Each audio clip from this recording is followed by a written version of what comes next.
Magandang araw mga kaibigan. Nako mga kaibigan, mainit itong pag-uusapan natin. Alam nyo po mga kaibigan, matapos ibunyag ng kampo ni Ramil Madriaga ang mga kabalbalan ni Sara Duterte, abay kaliwat kanan naman ang pagdinay ng Vice Presidente na hindi niya kilala at kailanman ay hindi niya daw dinalaw si Ramil sa kulungan. Nilinaw naman ni John Vic Rimulya na hindi daw si Ramil ang dinalaw ni Sara Duterte, kundi ang dating congressman na si Teves. Tapos, todo puri naman itong si Aiko Melendez na talagang wagas na matapang daw at tapat itong si Sara Duterte sa ating bayan.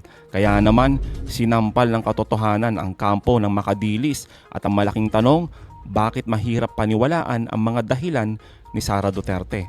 Nako, abangan nyo yan. Yan ang pag-uusapan natin. Pero bagong lahat, pakilike muna ating video, pakishare na din po at subscribe na po kayo sa ating channel. At gusto ko lang din po kayong batiin ng maligayang Pasko po mga kaibigan. No? Merry Christmas sa inyong lahat at maraming salamat po sa isang buong taon na magkakasama po tayo at sa pagsuporta nyo po sa ating channel.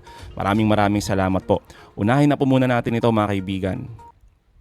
Nagsalita na si Vice President Sara Duterte sa mga alegasyon ng dati niya umanong bagman na si Ramil Madriaga.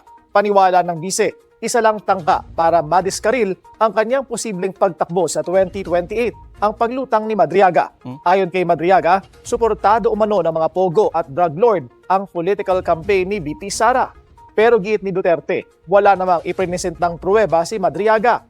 Malamang din anya na gusto lang makalabas ng kulungan ni Madriaga na nakapiit ngayon sa Camp Bagong Diwa sa Taguig dahil sa kasong kidnapping. Dagdag ni VP Sara, wala siyang personal relationship kay Madriaga at hindi niya ito kailanman dinalaw o kinausap. Puro na lang ginigipit no mga kaibigan at pinupolitika. Ito yung laging depensa ni Sara Duterte. Yung feeling niya na lahat ng tao makadilis. Oo.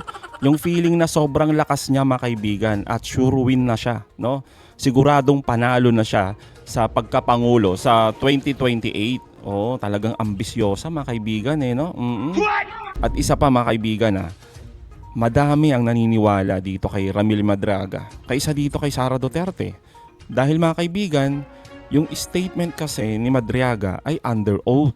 May bigat. Kumbaga, may kapalit pag siya yung napatunayang nagsisinungaling. Pwede siyang makasuhan ng perjury. So yung mabigat sa kanya mga kaibigan, talagang matindi yung kapalit. Hindi tulad dito kay Sara Duterte, puro press release at puro drama.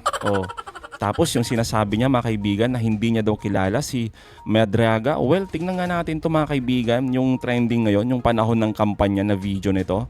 Tingnan mo natin to Nagkakaguluhan po. Pero, Sa Chapura Duterte po. Ayun mga kaibigan, no, 'di ba? Ang lambing ni dito ni Sara Duterte nung panahon ng kampanya.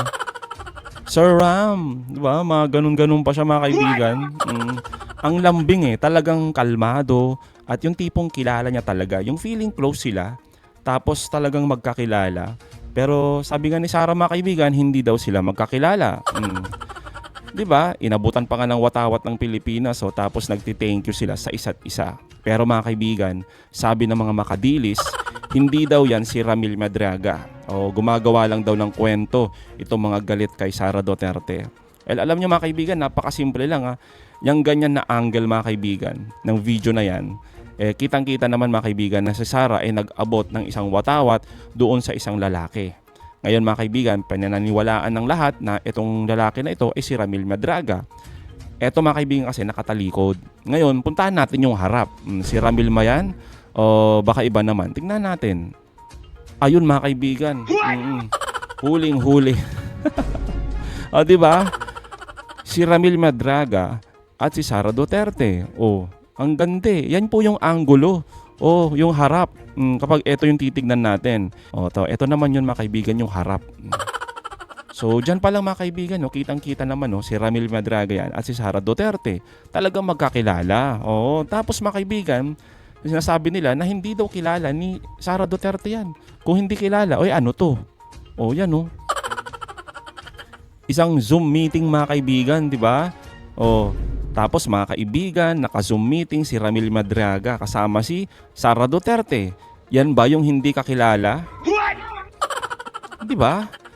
Kaya naman sa lahat ng patutsada mga kaibigan ni Sara Duterte sa social media na nagdadrama talaga, abay heto ang matinding buwelta ni Attorney Palad, legal counsel ni Ramil Madraga na lagi na lang kasi sinasabi mga kaibigan na Sara Duterte na paninira lang daw ito, pamumulitika, wala daw saysay, puro imbento lang yung mga sinasabi ni Ramil Madraga. Samantalang mga kaibigan, under oath yan.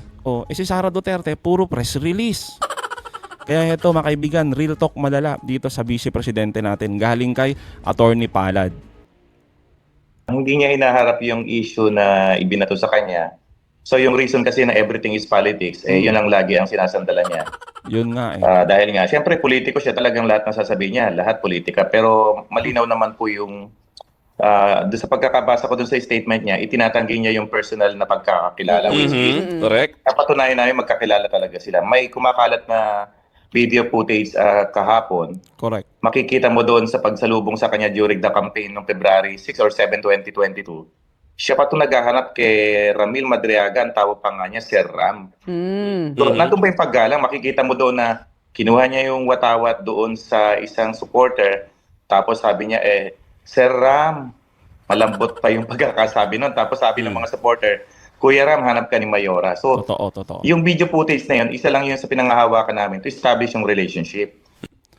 Ayan mga kaibigan, totoo naman kasi na si Ramil yun. Ito, tignan natin ulit to. Ayan. Ayan mga kaibigan, si Caramil Madriaga.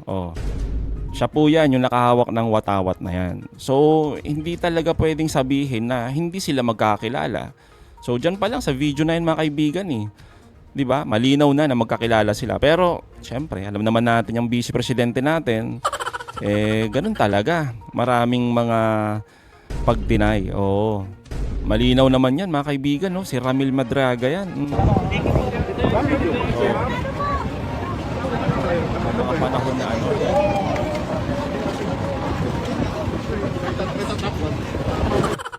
yung mga panahon na na idol pa ni Ramil Madraga si Sara Duterte. Isip Pilipinas.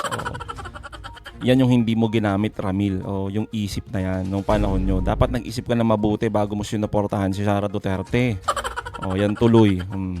Ay nako. So, parang imagine mo, ikaw ang national convener ng isip, tapos sasabihin hindi ka kilala. Samantalang may isang video footage na yan nakuha namin. In fact, nahirapan kaming hanapin yan kasi deleted na yan sa Facebook post nila. Nakita lang namin yan sa YouTube, hindi nila nabura yan. So that shows na establish namin yung relationship. Opo. Attorney, paano ninyo ite-take yung naging pahayag ng Vice President? Kasi, di ba, ang nagiging comparison po kasi, nung naglabas ang statement si Zaldico, video statement, sabi ng pangalawang Pangulo, kapanipaniwala. Itong kay Ramil, na idinadawit siya na pinanumpaan ni Ramil Madriaga, itong affidavit niya, parang pan-distraction lamang. Napaka-selective nga po ng mga acceptance nila sa mga lumalabas na balita. Pag pabor sa kanila, papaniwalaan. Pag hindi pabor sa kanila, sasabihin nila politika. Totoo naman yung mga sinasabi dito ni Attorney Palad mga kaibigan. Ibang klase talaga mas naniniwala si Sara Duterte kay Zaldico. Doon pa lang mga kaibigan naniniwala siya doon sa puro hearsay. Samantalang kailan lang sinusuka ng mga makadilis itong si Zaldico. Tapos yung under oath na statement ni Ramil Madraga, puro daw imbento. Doon pa lang mga kaibigan matindi talaga. So, dapat siguro kung talagang gusto niyang i-deny yung kanyang pagkakilala kay Mr. Ramil Madriaga, mas maganda mismo sabihin niya sa isang interview, hindi yung press release lang. Kasi pwedeng i-disown yung press release na pagkakamali lang ng staff niya. Kagaya nung allegation doon na prior criminal record. Wala pa ho siyang criminal record. Maaaring nakasuhan siya, nakulong siya, pero inabsuelto siya ng Supreme Court. So, hindi tama lahat yung sinasabi doon na may prior criminal record. Kung may prior criminal record yung tao, bakit pala siya naging convener mo doon sa isip? Siya pa yung ginawa mong tagahawak ng isang bagay doon during the election. So, idinikit ni VP Sara yung pagkatao niya kay Ramil Madriaga. Hindi niya may tatanggi yun kasi napakaraming pictures na nakuha kami sa Facebook. Antayin pa natin kung makukuha natin yung mobile phone ni Ramil Madriaga sa korte. Mas marami pa hong laman yun. Ang sinasabi naman po ng iba, posibleng nag-iingay siya para gawin siyang witness at para yung kaso niya ay maibasura at pakinabangan ng publiko at ng mga ibang opisyal, itong mga statement niya laban sa pangalawang Pangulo. Malinaw po yung sabi ko sa kanya, no? Hindi siya pwedeng, nung tinanong ko nung sabi kong ilalabas natin to, kung anong demands mo. Wala, sabi niya, attorney, basta tulungan mo lang ako ng representasyon, tulungan mo ako dun sa kidnapping case ko, okay na ako dun kasi 6 kaming akusado ron na kaya namin patunayan na inosente kami dun sa charges na yun. So, wala akong trade-off dyan na magtitistigo siya, i-drop yung kaso. Hindi yung mangyayari yun sa ngayon kasi ang private prosecutor po ng kidnapping case na yun, si Atty. Roque. So, definitely hindi papayag si Atty. Roque na iurong yun ng ganun-ganun lang. Malinaw naman mga kaibigan yung ginagawa ngayon ni Ramil Madriaga, walang kapalit, walang pansariling interes. Hindi naman siya makakalaya dyan sa gagawin niya, di po ba? Talagang eto lang, paggising sa katotohanan na kailangan niyang gawin para matigil na itong di umano yung mga kabalbalan ng mga Duterte. Ang gusto niya, mabunyag ang kabalbalan ni Sara Duterte at sagutin niya ito sa tamang proseso. Hindi yun nagtatago kasi sa social media at nagtatago sa mga supporters niya, mga kaibigan, tulad na lamang neto. Si Aiko Melendez na talagang makadilis. Sobrang bilib dito sa kanyang idol Sara Duterte. Ang sabi niya mga kaibigan, ang kanyang katapangan bilang isang babae ay hindi daw matatawaran. Ang galing no? Napakarami na po niyang napinagdaanan, ngunit hindi siya kailanman pinanghinaan ng loob. Grabe naman talaga Pero mga kaibigan itong si Aiko Melendez talaga, hindi ko din alam kung anong makadilis ba ito o para sa katotohanan o sumisip-sip lang. Kaya sabi ng mga iba nating mga kababayan, karamihan sa mga kababayan natin, si Sara Duterte daw, ang kanyang kakapalan ng muka bilang isang babae ay hindi matatawaran. Yun naman yun. Napakarami na po niyang issue tungkol sa pagnanakaw ng kaban ng bayan. Ngunit hindi siya sumasagot kailanman dahil sa sobrang kapal at tigas ng muka. Yun naman mga kaibigan, kinontra yung sinabi ni Aiko Melendez dito. Na makadilis. Sinasabi nga na sip-sip pa daw. Ay nako talaga And doon naman po sa accusation na, doon sa statement na siya ay bagman. Ayan. Ano po ang supporting, may video ba? May ebidensya po bang pinanghahawakan si Ginoong Madriaga?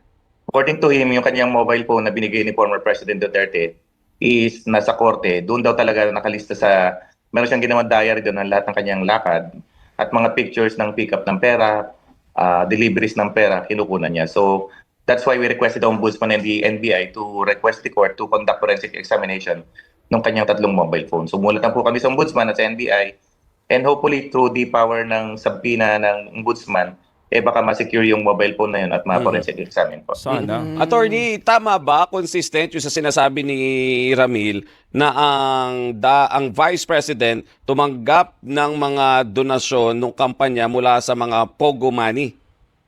Yes po, ang sabi niya is that siya ang nagpipick up ng pera sa mga Chinese personalities na identified sa Pogo operation. Alam niya kung saan siya kumukuha at pagkakuha niya ng pera, ihahatid niya, depende kung saan siya ipapahatid sa kanya. So, nung last visit ko sa kanya, 2 days ago, itong Sabado, he even mentioned delivering monies to 2 senators and around 4 congressmen using Pogo money. So, malinaw ang kanyang recollection. At ang sabi niya, lahat yan Pogo money. Kung saan ko kinukuha yan, puro Pogo operators mga nakatira dyan. Ayun mga kaibigan, malinaw naman dito yung pagpapaliwanag ni Attorney Palad. Tama naman din mga kaibigan, iyan mismo yung pinakamalakas na punto Mas nagiging credible si Ramil Madriaga dahil sa under oath nga yung kanyang pahayag.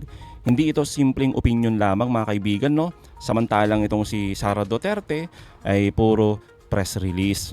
Kontrolado niya kasi yung mensahe at maling pahayag man yung kanilang gawin dyan, maling pahayag man yung kanilang sabihin, wala namang agarang legal consequences yan, di ba? O pananagutan.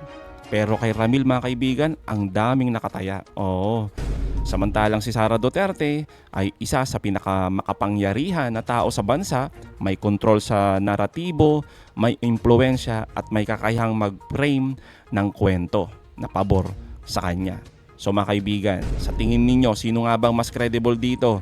Si Ramil Madriaga ba na merong under oath ng kanyang statement o itong ating Vice Presidente na talaga namang mga kaibigan hanggang ngayon ay hindi niya masagot-sagot yung mga aligasyon na ibinabato sa kanya. Puro lang daw siya press release at laging nagdadrama sa harap ng kamera.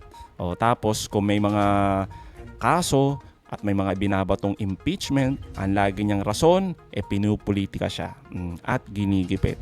So mga kaibigan, anong masasabi niyo patungkol dito? Comment down below. Again mga kaibigan, huwag niyo kalimutan, i-like at i-share itong mga videos. Hanggang sa muli, kita-kita ulit tayo mga kaibigan at Merry Christmas po sa inyong lahat. Lagi po kayong mag-ingat. God bless po.